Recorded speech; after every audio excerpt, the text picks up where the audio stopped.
Telangana CM Revanth రెడ్డికి Komatireddy brothers కి మధ్య ఉన్న బంధమే వేరు. అన్నదమ్ములు ఇద్దరే. రేవంత్ తో ఒకప్పుడు ఉప్పు నిప్పులా ఉన్న ఇద్దరు నేతలు ఇప్పుడు పాలు నీళ్లలా కలిసిపోతున్నట్టు కనిపిస్తున్నారు. తెలంగాణ గట్టు మీద రేవంత్ కోమటిరెడ్డి బ్రదర్స్ దోస్తీ ఇప్పుడు చర్చనీయాంశమైంది. ముఖ్యమంత్రి పదవి మీద రేవంత్ రెడ్డి కోమటిరెడ్డి 3 సందర్భాల్లో చేసిన వ్యాఖ్యలు ఆసక్తికరంగా మారాయి. ప్రభుత్వం పడిపోతుంది అంటూ ఊహాగానాలు వస్తున్న వేళ 10 ఏళ్లు తానే సీఎం అని రేవంత్ గర్జించారు. అంతేకాదు ఇంకో 10 ఏళ్లు తానే ఉంటానని కూడా చెప్పారు. అటు కోమటిరెడ్డి వెంకటరెడ్డి కూడా రేవంత్ కి మద్దతు పలికారు. తాజాగా నిన్న భువనగిరి సభలో కోమటిరెడ్డిపై సీఎం రేవంత్ కూడా దోస్త్ మేరా దోస్త్ అన్నట్టు మాట్లాడారు. తనతో పాటు ముఖ్యమంత్రి అయ్యే అర్హత కోమటిరెడ్డికే ఉందన్నారు. ఉద్యోగ ఉపాధి అవకాశాలు కల్పించే బాధ్యతగా నేను తీసుకుంటా, మీకోసం కృషి చేస్తా.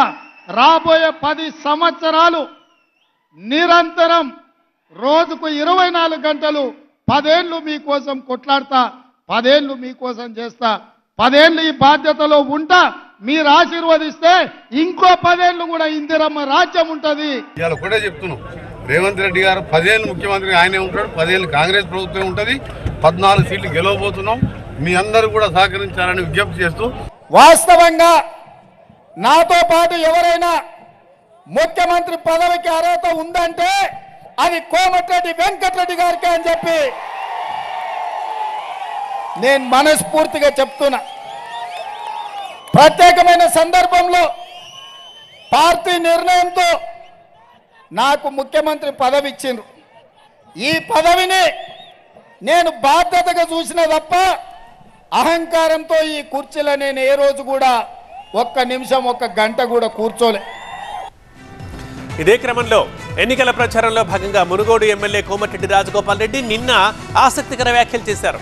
ముఖ్యమంత్రి రేవంత్ రెడ్డికి తమ సోదరులం చెరో భుజంగా ఉన్నామని, రేవంత్ రెడ్డికి కోమటిరెడ్డి సోదరులు తోడైతే ఎవరూ తట్టుకోలేరని ఆసక్తికర వ్యాఖ్యలు చేశారు. ఇప్పుడు మొదలైంది ఆట. తెలంగాణలో రాజకీయాలు వేడి ఈ రోజు నుంచి తగ్గుతాయి. మన గౌరవ ముఖ్యమంత్రి రేవంత్ రెడ్డి గారికి కుడి పక్కన కోమటిరెడ్డి వెంకటరెడ్డి, ఎడమ పక్కన కోమటిరెడ్డి రాజగోపాల్ రెడ్డి, రేవంత్ రెడ్డి గారికి కోమటిరెడ్డి బ్రదర్స్ తోడైతే ఉంటారా? వేరే పార్టీ ఏదైనా డిపాజిట్లు వస్తాయా ఎవరికైనా? మళ్ళా 20 ఏళ్ళ వరకు మళ్ళీ ఎవరు మాట్లాడే అవసరం కూడా లేదు.